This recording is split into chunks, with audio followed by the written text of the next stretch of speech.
Hello everyone, glad to be back. Today is 11th of January, now it's 11 o'clock in the morning Moscow time. I'm Levan Gudadze and this is my first update for the day in which I will share all the main news that are making headlines in Russian media outlets and Russian language pages on different internet platforms. There are quite a few very significant developments and news that I like to share with you for this moment, but before I start, let me make a little announcement about our project. As you probably noticed, for the last several weeks I was trying to make two main updates on both channels, on YouTube and Rumble, and also exclusive program for Rumble Telegram reports. Simultaneously I had to be active, of course, on Telegram channel and constantly update this channel during the day, and I had to make updates for Patreon page also, and well, because of the lack of time, from now on I will try to have one main news update, and in the evening, in between 8 and 9 o'clock Moscow time, I will have a live stream on Rumble, which will feature new episode of Telegram Reports channel. This way, probably I will manage better to be active on all the platforms that I'm working on. And well, that's been said, if you are watching this video on YouTube, please consider to subscribe to my channel on Rumble, also on which I will do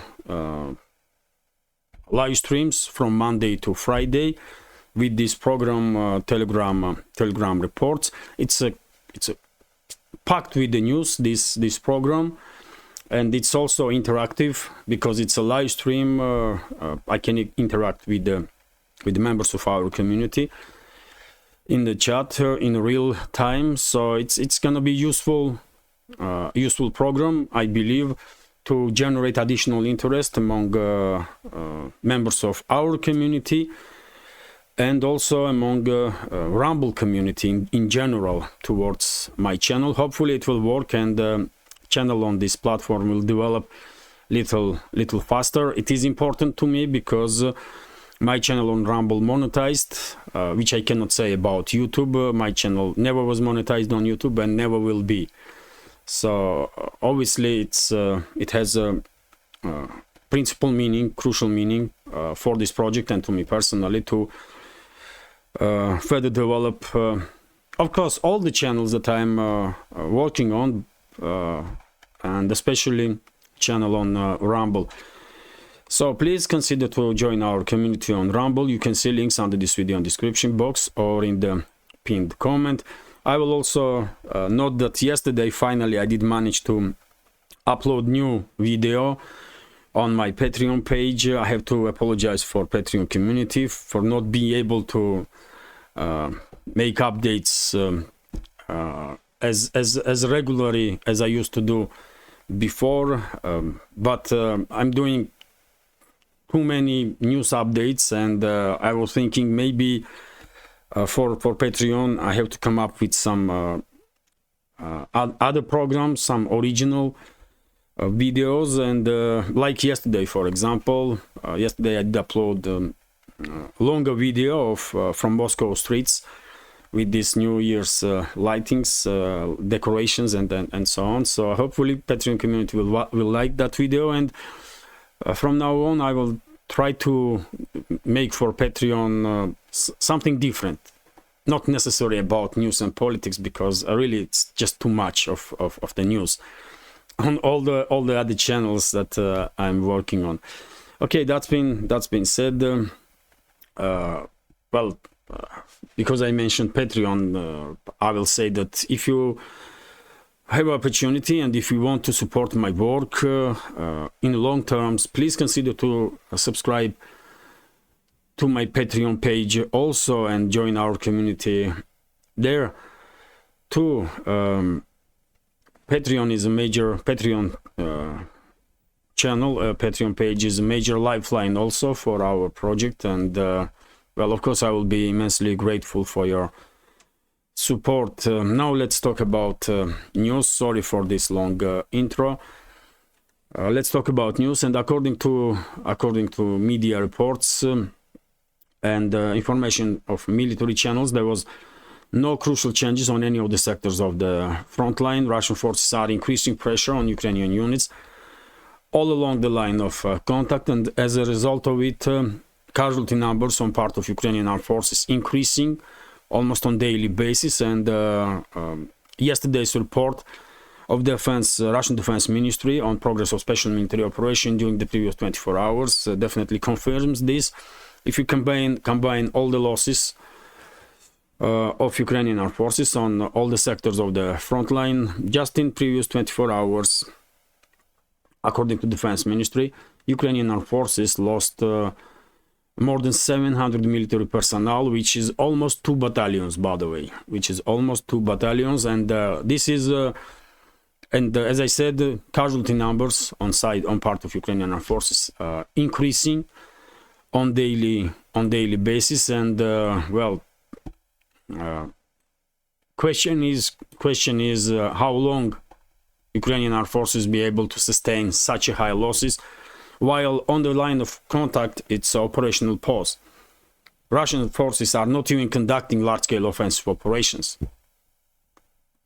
They are managing to inflict heavy casualties on Ukrainian armed forces and basically demilitarize dozens and dozens of units on daily basis without conducting large-scale offensive operation. And this is one of the goals of special military operation, and that's why I become more and more skeptical that this winter we will see large-scale offensive from Russian side.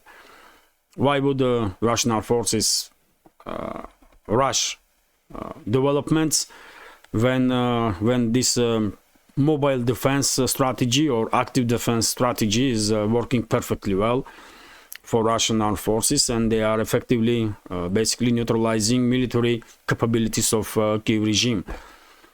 If you are interested in more detailed information on these local scale skirmishes, of course I recommend military channels that are providing on daily basis this detailed information. First of all, of course, military summary. All of you are familiar, I believe, with this channel. If not, you can see link under this video in description box in recommendation list that I have for channels that I follow on regular basis. Now let's talk about some other news. And RIA Novosti is reporting that Russian air defense systems shut down several drones this night. To be more precise, 4:30 this morning in several regions of Russian Federation.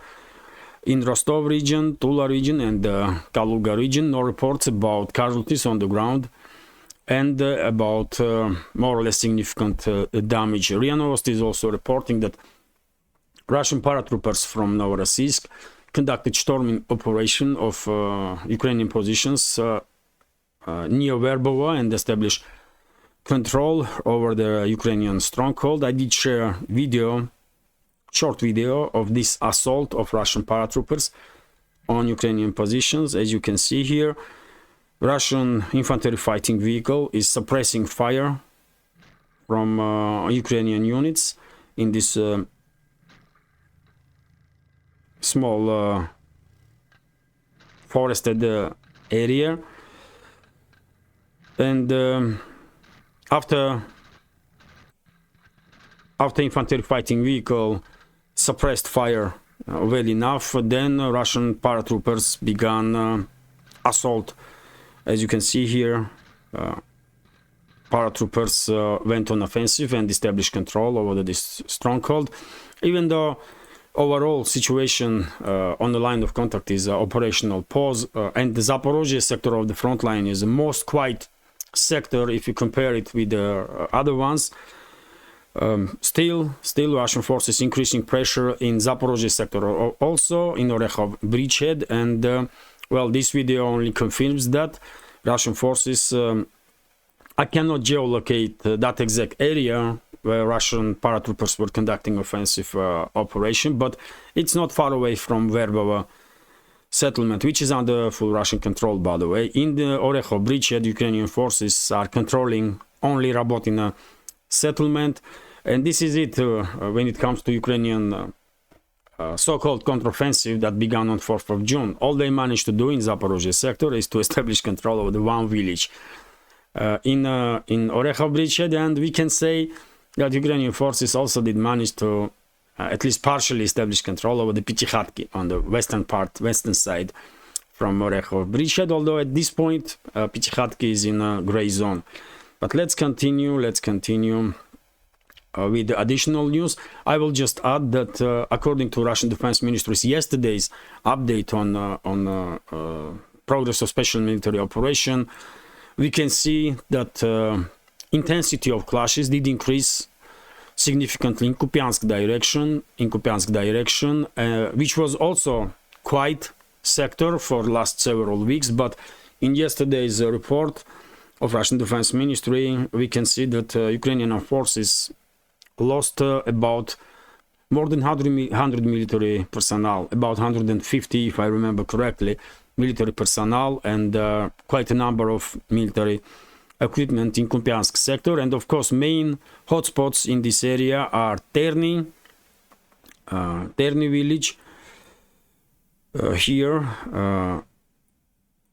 on the bank of Zhiribets river, Terny, and Yampolovka, although Yampolovka is part of Krasny Liman sector and Terny is a part of Kupiansk sector of the front line. That's why Russian Defense Ministry reports separately about these two next to each other settlements. And of course, when it comes to Kupiansk direction, Sinkovka is also a hotspot, this village. And yesterday I did notice on several Russian military channels opinions of military experts that because of the landscape in this area, in area of Sinkovka settlement, most likely Russian armed forces will try to bypass this settlement entirely without conducting offensive operations to establish control over this village, because from the northern flank this village is bordering with the forestry, and it does make difficult to conduct offensive through this area. And on the southern flank of Sinkovka there is open terrain, as you can see here on this map, and because of it Russian armed forces cannot conduct large-scale or in the terms of this sector offensive operations, because they will be in open field and easy target for Ukrainian long-range artillery. Therefore, maybe it does make sense to basically freeze situation in Sinkovka area for now and try to bypass this forestry from the northern side, and maybe conduct offensive operations from Petropavlovka settlement towards Petropavlovka, and then from Petropavlovka to flank Sinkovka, Ukrainian units in Sinkovka, by cutting supply and support lines for Ukrainian units in this village. I'm no military expert. It's hard to me to tell what decisions will be made by Russian militaries in regards to that settlement, but that's what I read on several military channels. Also, TASS news agency is reporting that aide of head of Donetsk People's Republic, Yan Gagin, did made a statement that Ukrainian units left their positions and flee in Novomikhailivka area and also Georgievka area, which is quite interesting. Novomikhailivka is of course hotspot in South Donetsk sector of the front line, this village here, and there are different reports on different channels that quite often contradicting each other. According to some reports, eastern part of this village is under Russian control, and Ukrainian units are maintaining their presence in the northern side of Novomikhailivka. According to some other reports, Russian forces are not yet conducting operations inside the settlement and are encircling this village for this moment. Hard to tell, but I did share quite a few times videos from Novomikhailivka where you can clearly see that Russian armed forces are conducting heavy shelling of Ukrainian positions in this village. And well, if this pressure will continue on Ukrainian units, they will probably flee this village even before Russian forces will enter it, because they just cannot hold on to their defense lines while being pounded by FAB 500 glide bombs. It does not make any sense really to stay there and die under strikes of Russian Air Force and long-range artillery or missiles. But anyway, this settlement is disputed at this point, and according to Young Gagin, Ukrainian units in some areas left their positions and flee. And when it comes to Georgievka is this village on the northern western part of Marinka.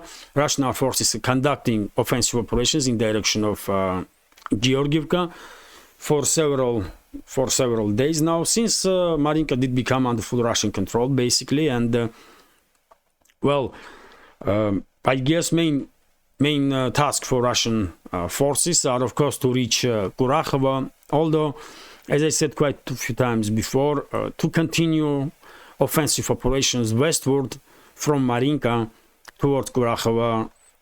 I guess Krasnogorovka have to become under full Russian control. Krasnogorovka is located northern side from Marinka and is quite a big village and a stronghold for Ukrainian armed forces. So to secure flanks of Russian forces that are operating in Georgievka, Maximilianovka, Kurakhova direction, they definitely need the Krasnogorovka to become under full Russian control. In that way, flanks will be secure, I will say. Although, of course, these waterways here, these water reservoirs are, of course, creating some sort of defense of the Russian flanks, but still it will be more secure, in my understanding, if Krasnogorovka is also controlled by Russian forces on this sector. And if my reading of picture correct, then in coming days probably we will see beginning of Russian offensive on Krasnogorovka settlement also. But anyway, let's continue with some additional news. RIA Novosti is reporting that according to Vladimir Rogov, head of NGO We Together with Russia, or We Are With Russia. Many of you are familiar, of course, with Vladimir Rogov. He constantly reports about situation on the front line, and especially about Zaporozhye sector of the front. And in this information, we can see statements from Rogov that Ukrainian regime, Kiev regime, basically conducting large-scale kidnapping operations in Zaporozhye city itself. Some checkpoints have been created, and basically representatives of these recruitment offices of Kiev regime are hunting down all men that they see and are grabbing them on the streets, in the shops. This scale of kidnapping operation that is taking place in Zaporozhye have not been seen by locals ever since the beginning of special military operation. And well, this information once again highlights how desperate Kiev regime is when it comes to manpower. But well, I can only feel sorry for people that have been kidnapped by Kiev regime and forcefully mobilized. Hopefully they will use first opportunity to lay down arms and surrender to Russian armed forces. That will be best decision they can make. RT is also reporting that according to one of the leaders of Ukrainian opposition in exile, Viktor Medvedchuk, Zelensky will be ousted this year from the office. Quite an interesting statement, although not surprising, not really a surprising one, because well, I was talking about this topic many times. Many other channels did spoke about high probability that Zelensky will be ousted from this from his office this year in next several months. And well, I guess Medvedchuk is correct. It's hardly unlikely that Zelensky will still be in the presidential office before this year ends, before end of 2024. Let's see several sentences. Anyway, let's read it.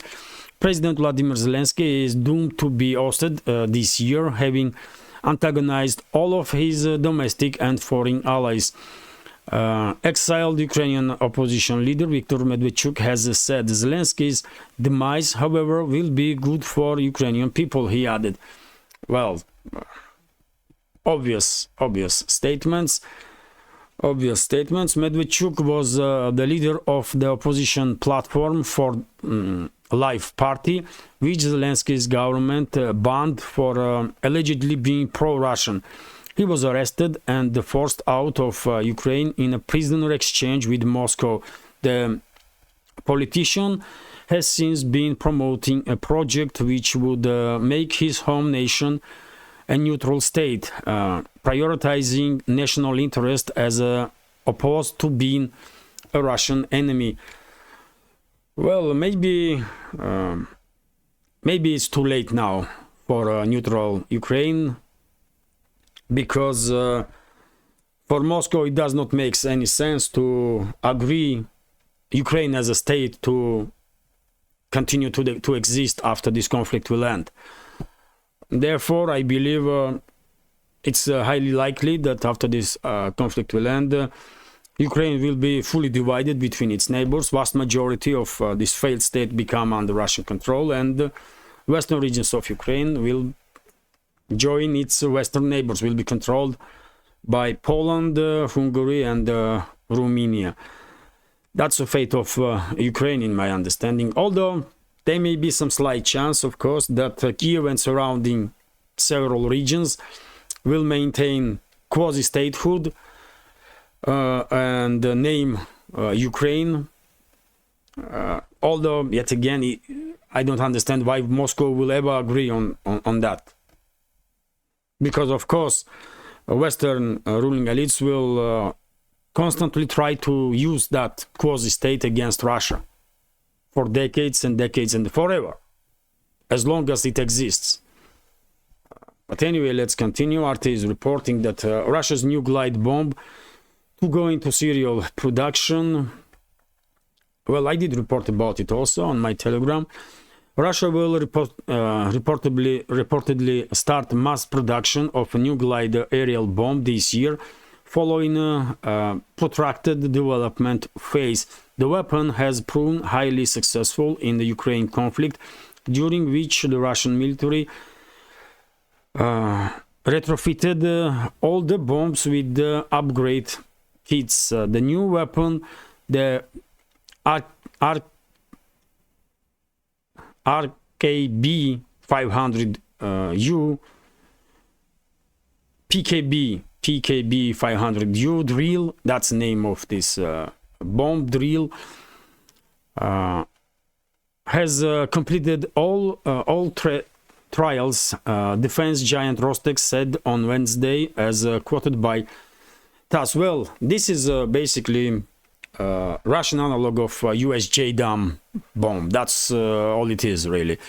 This bomb, if JDAM is navigates by GPS, if JDAM is targeting locations by using GPS navigation system, this Russian bomb, aerial bomb, will use Russian GLONASS orbital navigation system.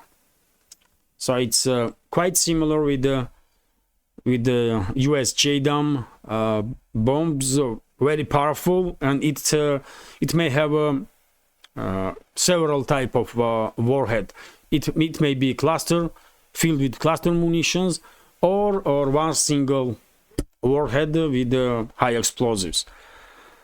So it's gonna be a very devastating weapon, of course, because it's a glide bomb. It can be dropped from 30, 40, 50 kilometers away from the potential target. and navigate itself by using GLONASS orbital navigation system. So not good news for Russian aerospace forces, for Russian armed forces, but devastating news for Ukrainian armed forces for sure, because they are already suffering immensely from ordinary glide bombs. Just imagine what guided bombs gonna do. TASS news agency is reporting that government of Germany statement was made that they don't yet see in Ukraine readiness to conduct negotiations with Moscow. Well, no surprises there, and members of German's government are very much mistaken if they are looking for signs of possible negotiations in Kiev, because Zelensky and his associates are not deciding nothing really in terms of negotiations. It all depends on Washington and London, and if German governments want to know some more, learn some more about possible negotiations, they should talk with their colleagues in US and UK. That will be a better way, really, because when Washington and London will decide that it is time for negotiations, they will begin negotiations with Moscow on behalf of Kiev. Because for Moscow, it does not make any sense to have any talks with the representatives of Kiev at all. Even to talk with the representative of Western powers don't make much sense, because they admitted openly dozens of times that they were using agreements with Russia as a opportunity to gain some time for Kiev regime to supply weapons to Kiev regime, train Ukrainian armed forces to then be used against Russia.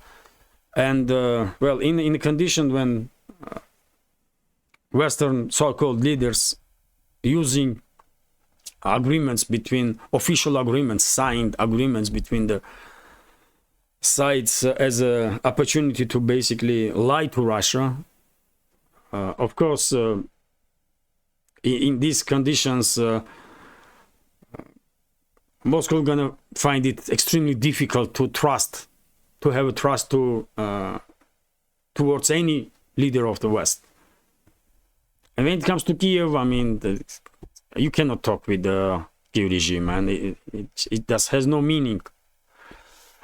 West got Ukraine painfully wrong, according to Prime Minister of Slovakia. Well, Slovakia's foreign policy did shift dramatically after recent parliamentary election, when new government, as a result of which new government was established in Slovakia, and well, Roberto Fico, Prime Minister of Slovakia, slammed stupid liberal demagogues who still support military aid to Kiev. Let's read several sentences here. Funding and arming Ukraine is a fatal waste of human resources and the money that will serve only to fill Ukrainian cemeteries with the thousands of dead soldiers. Slovak Prime Minister Robert Fico wrote in on op-ed on Tuesday. Fico's article was a rebuttal to his country's president, who has urged him to send weapons to Kiev. Following his party's electorate victory in September, Fico immediately cut off Slovakia's military aid to Ukraine and vowed to block Kiev's accession to NATO.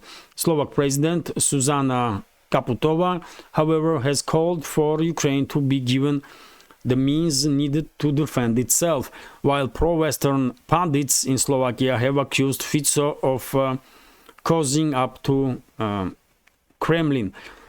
Well, Washington, of course, has its assets in Slovakia, Washington, London, even Brussels, I guess. But Slovakian people don't want to be enemies of Russia. They vote for Fico's party exactly because of this. They just don't want to be enemies of Russia. And they are not in support of neo-Nazis in Ukraine, which is quite understandable. and therefore Fico did run on statements that he will make some changes in the foreign policy and in approach, especially in terms of approach to Ukrainian crisis, and he did it. He did it. Although, of course, relationships between Russia and Slovakia will not improve anytime soon, because current government of Slovakia may be acting adequately, but recent government destroyed relationships with Russia completely by providing Kyiv regime with weapons. In place of Moscow, I will remain cautious with Slovakia, because they cannot be trusted. I mean, Slovakia cannot be trusted. Maybe people of Slovakia don't want to be Russian enemies, but elites of Slovakia are very different stuff, and significant number of these so-called elites in Slovakia and every other EU member state are assets of CIA and MI6. That's what they are. They are puppets of US and British intelligence services. Therefore, no matter how adequate current government of Slovakia is, this state cannot be trusted, and in Moscow's place, I will definitely distance Russia from Slovakia as much as possible, and from every other EU member state, by the way. To be clear, from every other EU member state, they cannot be trusted. Not even Hungary can be trusted, because today, yes, Orban and his government is acting very adequately, but who knows what may happen tomorrow. And Russia had enough lessons, historically speaking, and in recent years, to finally realize that European states in general cannot be trusted ever again. That's it. That's it. That's unfortunate reality, but because decisions in European states are made by assets of Washington and London, not by people, but by assets of Washington and London in these so-called elites. Therefore, Russia should stay away from EU member states forever. There may be some working relationships sometime in the future, but that's all. Hello and goodbye. That's a level that Russia should maintain relationships with EU member states. In my understanding, that's it. They cannot be trusted, man. No. RIA Novosti is reporting that it may not sound pleasant, I do understand, and if you are watching from Europe now, you may be a little upset. I mean, why? Because, people are not sharing policies of government and stuff, and yes, I can understand that in some countries, people may not be in full support of these anti-Russian criminal actions of their governments, but it's governments that are making decisions, isn't it? And it's these so-called elites that create this fake choice that you get during these so-called elections. And no matter who you will choose, eventually, Western ruling elites will, or Washington and London will be in a winning position, because you did choose their asset anyway. There may be some exceptions. Because, yet again, current government of Slovakia and government of Hungary are acting adequately. At least you can understand from where they are coming from, that they are operating based on their own national interests now. But who knows what will happen next? European states cannot be trusted, man, never again. RIA Novosti is reporting that Biden is ready to confiscate frozen Russian asset to support draft law that will allow U.S. State institutions to begin confiscation of Russian frozen assets. Although this was reported by Bloomberg, but according to this information, Biden also wants to consult with the G7 countries, especially European ones, because majority of these frozen assets, Russian frozen assets, for 300 billion, about $300 billion, are in Europe. And once Washington will basically force EU member states to agree to, steal this money, these Russian assets, decisions will be taken, and they will steal this money. It's only a matter of time. I have no doubts that eventually these so-called ruling elites of the West and their puppets in governments of US and European states will steal these assets, man. Of course they will. Their history is based on stealing and robbing. Entire history and wealth, current wealth and influence of the Western world is based on stealing and robbing other nations worldwide. And of course they will continue to operate in the same way, and they will try to steal this 300 billion. It's only matter of timing when they will do it, not if. One more reason why collective West cannot be trusted ever again. Like it or not, but that's reality. Also, RIA Novosti is reporting that Sveriges Radio did reported about some quite bad news for Kyiv regime, because according to this media outlet,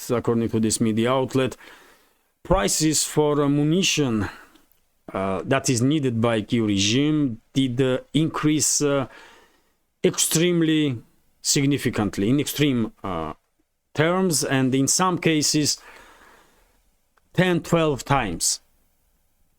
10-12 times. So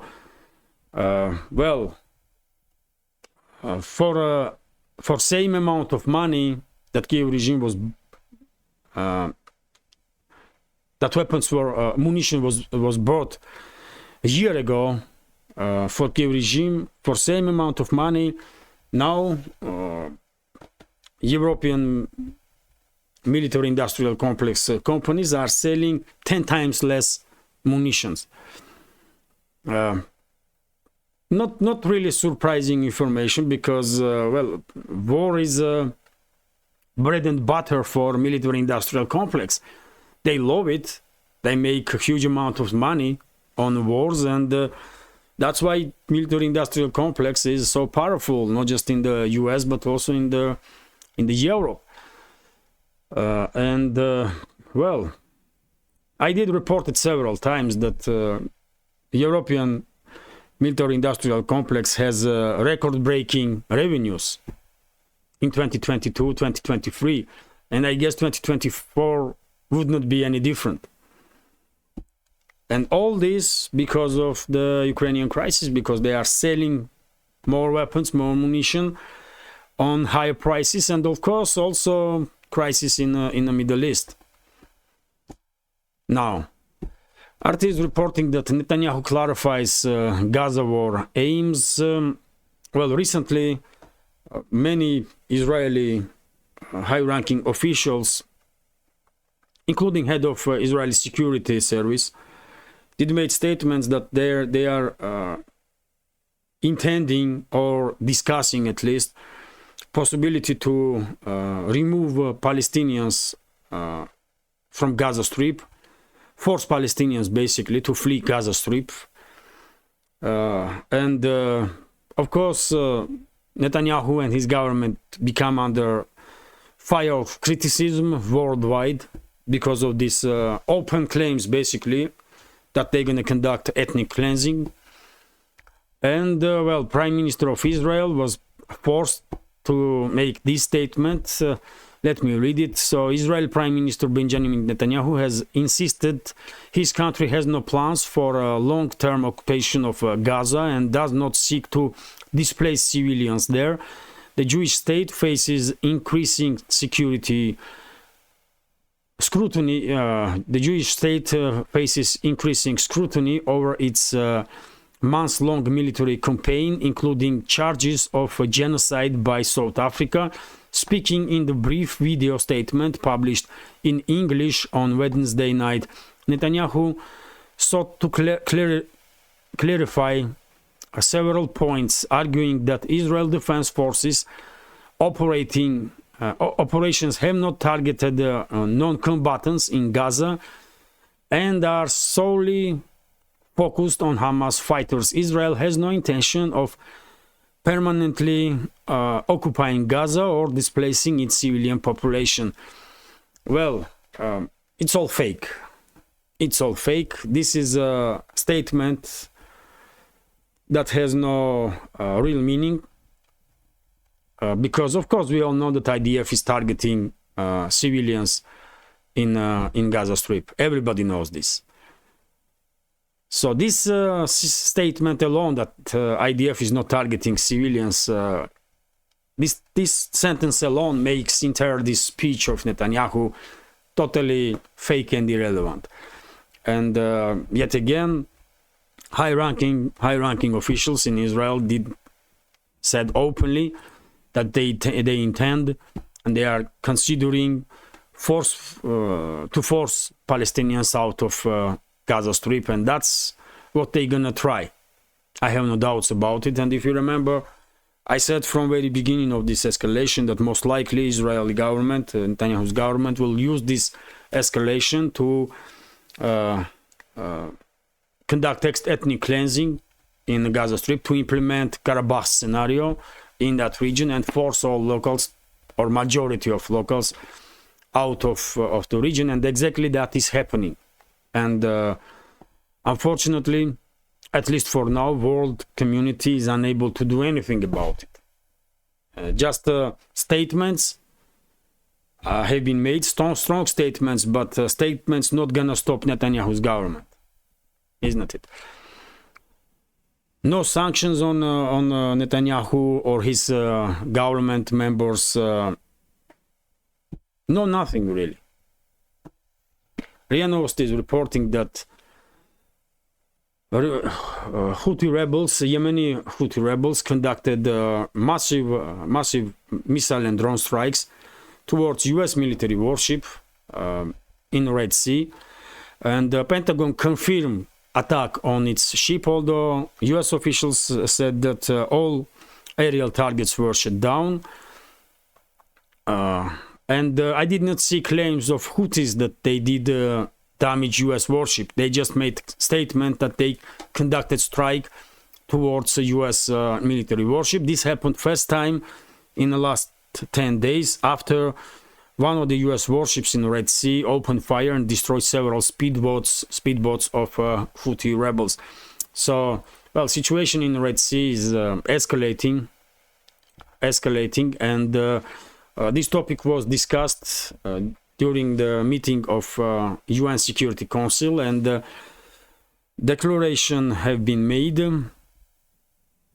resolution have been voted for in Security Council, which condemns actions of Houthi rebels and their attacks on ships and the shipping lines in the Red Sea. Yet again, statement for a statement. Statement for a statement. Russia didn't support this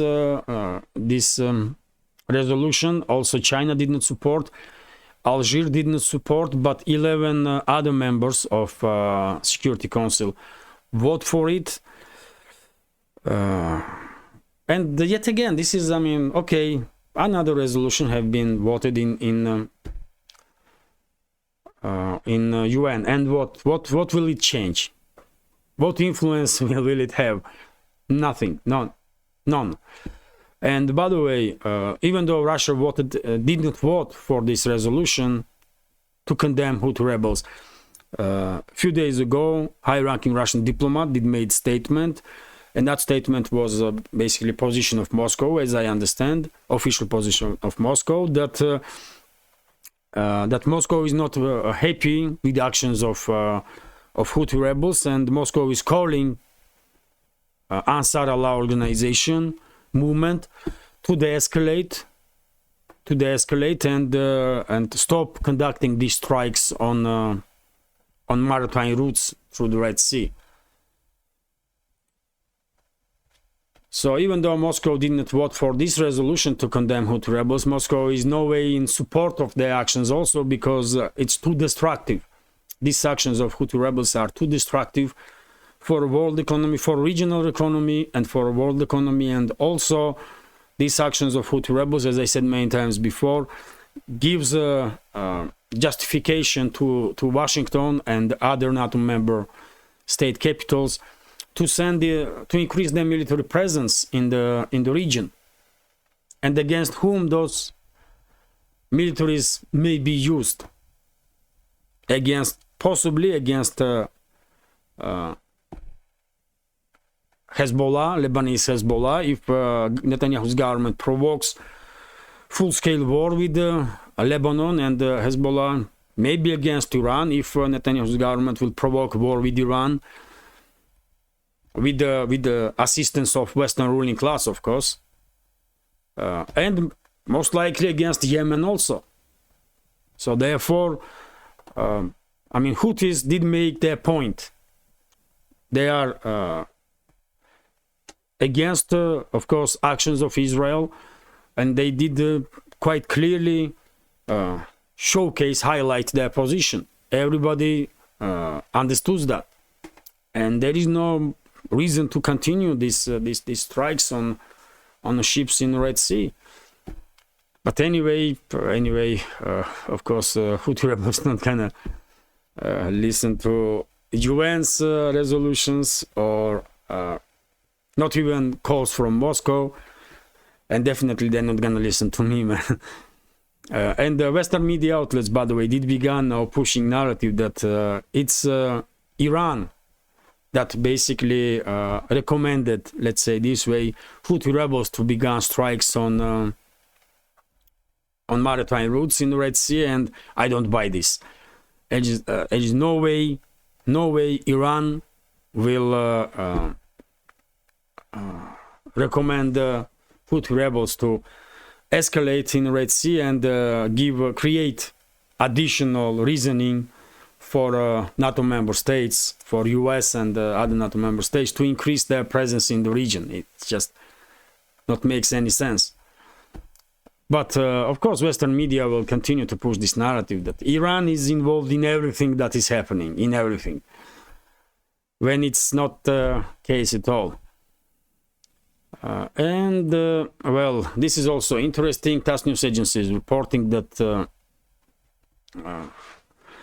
US officials did make statements that after elections in Taiwan, which will take place this Saturday, if I'm not mistaken, Washington will send an unofficial delegation to the Taiwan. Yet another step towards escalation between US and China, because of course Beijing will react on US delegation in Taiwan strongly. But unfortunately, this is the direction that these two countries are heading.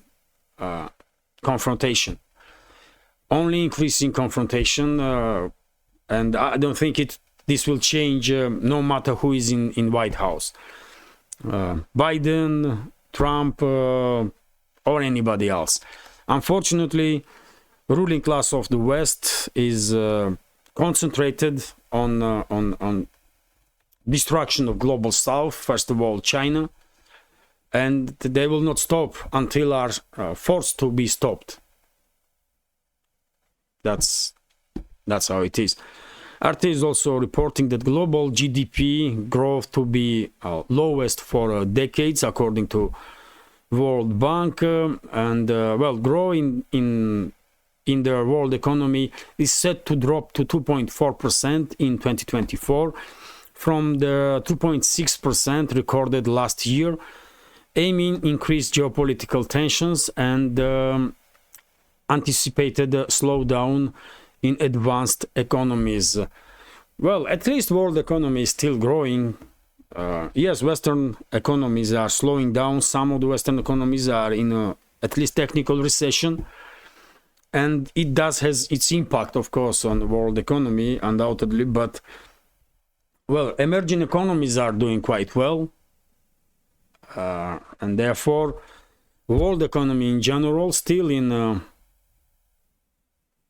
positive area.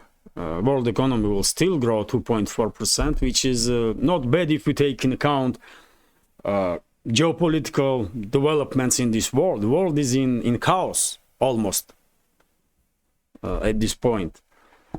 So if we take in consideration current situation worldwide, then 2.4% growth in world economy is not really bad result. RT is reporting that US government debt is the biggest threat to global economy, according to Russian NGO, one of the Russian NGOs, Congress.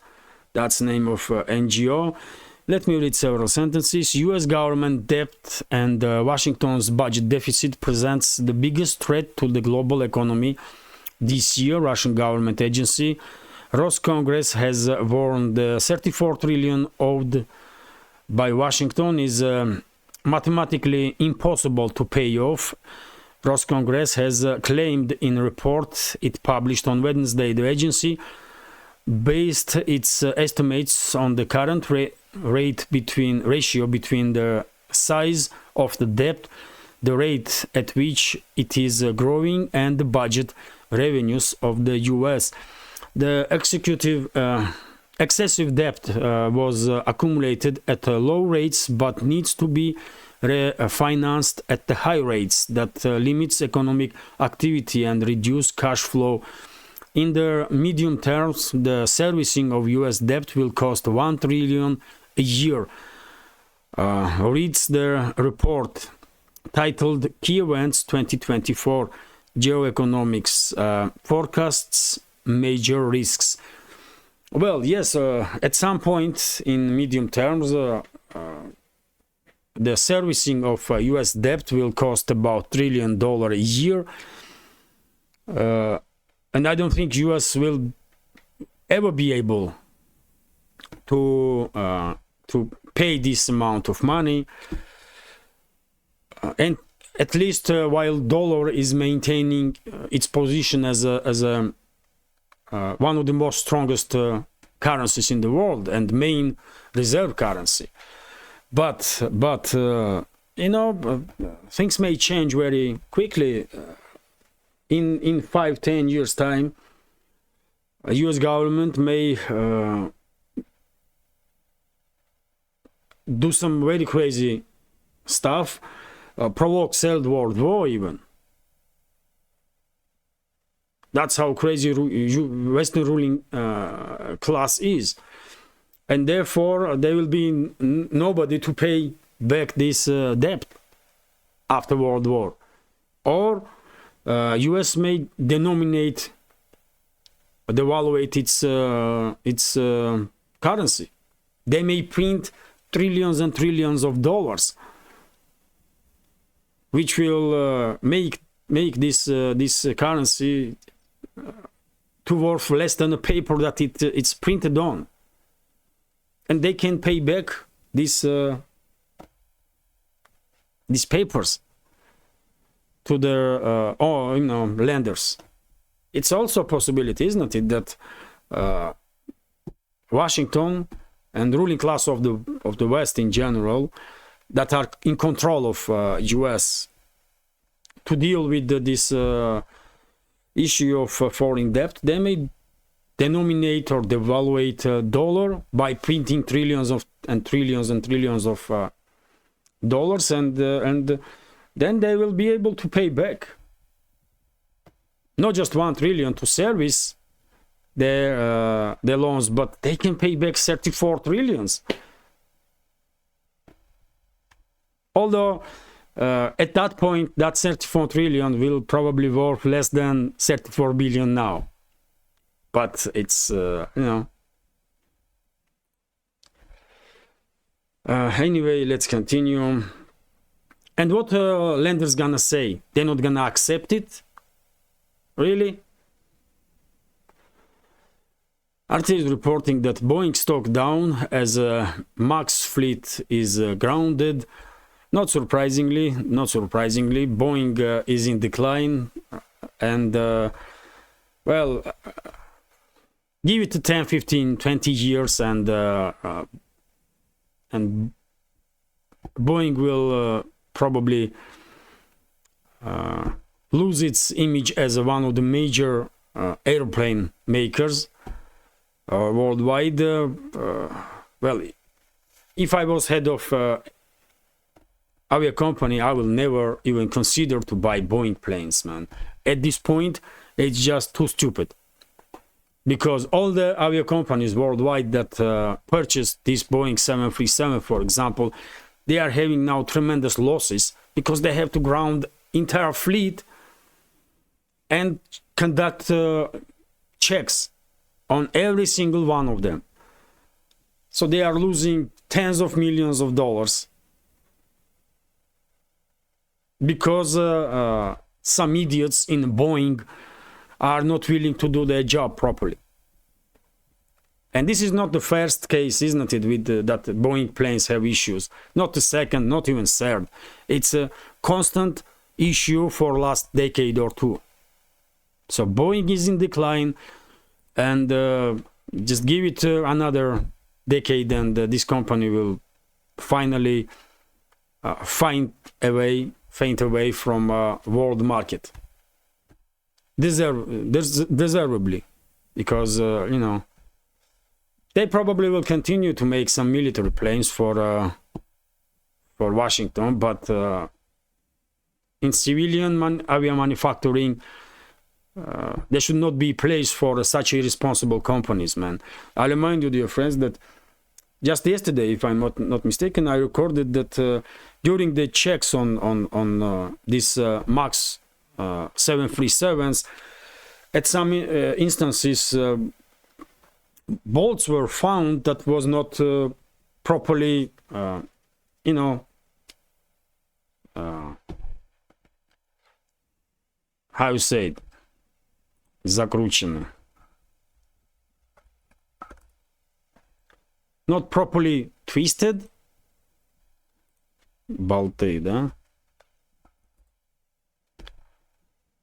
Yes, bolts were not properly tightened on the plane. And just a few days ago, brand new Canadian Boeing 737 has a issue in midair when window was basically thrown away from the plane in a mid-flight, and some parts of the fuselage. Can you imagine horror that passengers of that plane went through, man? It's just, you know. Anyway, let's continue. RT is reporting that Germany is likely in a recession. According to Bloomberg, German industrial production dropped for the 6th straight months in November, likely indicating the country entered the recession in the final quarter of 2023. Bloomberg reported on Tuesday, citing data from Germany's Federal Statistics Office. Well, not surprises again. Germany's deindustrialization is process that cannot be stopped at this point, because entire Germany's economy, success of Germany's economy was built, especially industrial complex, was built on cheap energy from Russia, from Soviet Union and then Russia.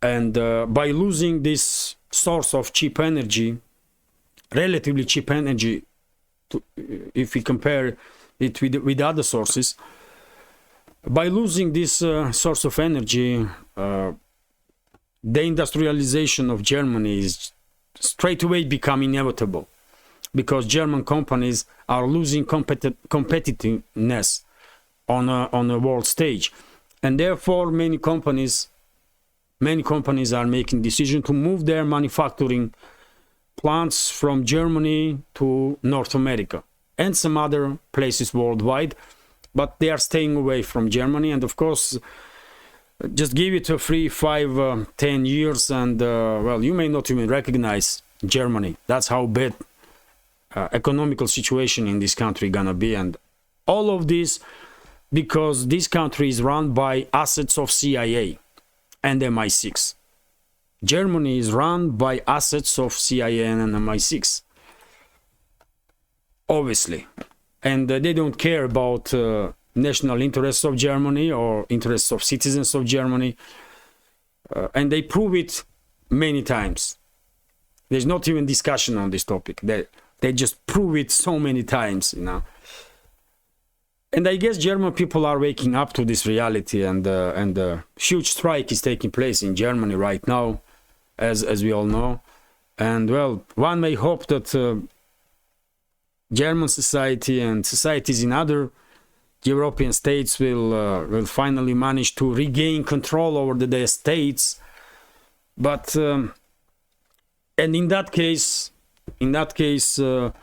maybe one day EU member states will have governments, really governments that are operating based on interests of their citizens, and then maybe it will make sense for Russia to reestablish relationships with this type of Europe, with this type of governments in Europe that are operating based on their own national interests, because it's you know, in that case agreements between the sides may have a meaning. But right now when vast majority of governments in EU member states are puppets of globalists, man, and the ruling class of the West, best decision Moscow can make is to stay away from European states and European economies as much as possible.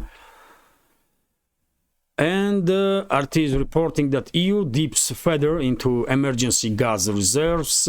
Supplies of natural gas in the EU's underground storage facilities continue to shrink, as cold weather is forcing more fuel to be used for heating. Interfax reported on Tuesday. Well, this year, I'm quite sure there will be no energy crisis, or not supposed to be energy crisis in Europe. After all, before winter began, underground storage facilities, gas storage facilities, were 90-95% full, which is quite enough to fuel the European economy and to provide energy to European households. But I would not be sure about energy security of EU member states for 2025, especially 2026, 27, and years after that. But it is what it is, man. Yet again, Europe is run by assets of CIA and MI6, assets of globalists. They don't care about their own fellow citizens, and therefore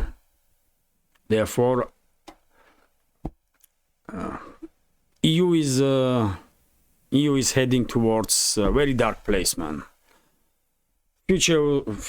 I don't see any bright future for EU if European states continue their movement towards directions that they are heading right now. Anyway, this is it for now.